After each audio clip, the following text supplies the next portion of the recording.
So I want to make a lo-fi track in the key of Malibu. And what that takes is finding some samples in Malibu and just getting out of my room and getting some inspiration. So I'm going to go out there, get that inspiration, and make this dope lo-fi track. So come along with me.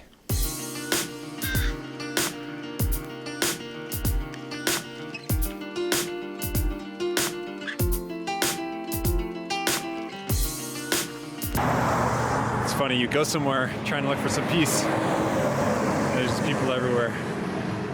It's California, man.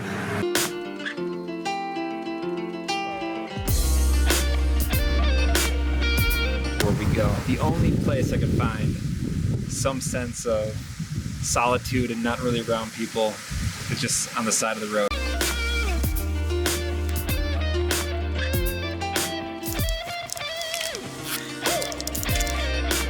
Yeah, I don't know how to find the right sample, but at least we're getting some good views.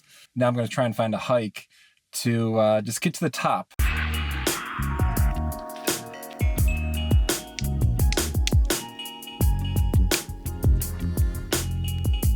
So how do you follow your creativity when it can just pull you in so many different directions, oftentimes opposite directions? Be consistent 80% of the time, and do something different 20% of the time. The waves.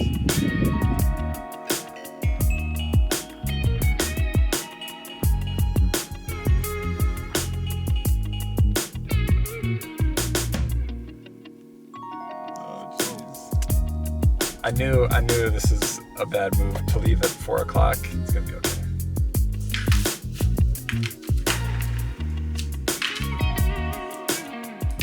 All right, so real talk. This is kind of the first time I've really just tried to grab random samples, and I wasn't prepared for the amount of wind just coming through everything. So when I tried to grab the waves and the different car sounds, there's just all these wind coming through, and man, it's not good for sound, man. So I had to really mess with the samples and find those moments in between the wind gusts and EQ it. So for the waves, I just had to EQ out that low end and just get rid of that rumble, and I could find something a little bit sweeter to bring it throughout the track and give it that nice wavy Malibu feeling. And then with the cars, man, the cars zooming by, same thing, just kind of EQ it out. And I wanted to play with it a little bit, so I added a couple of extra effects.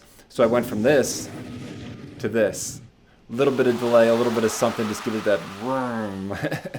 And then finally was sampling the rock. And now you can go obvious and just use it as a percussive element, but I wanted to get weird with it. So I took my one little sample of the rock click and I cut it up and I smushed together that sound file, and I really messed with it until I created like this 808 effect, and I pitched it and I made this cool sound, and I put that in for my end groove. So after I got my samples and I created a little beat, now I just want to find some cool jazzy chords to play on my guitar, give it a little bit of a chord melody feel, very chill, and I can come up with something like this for my lo-fi Malibu track.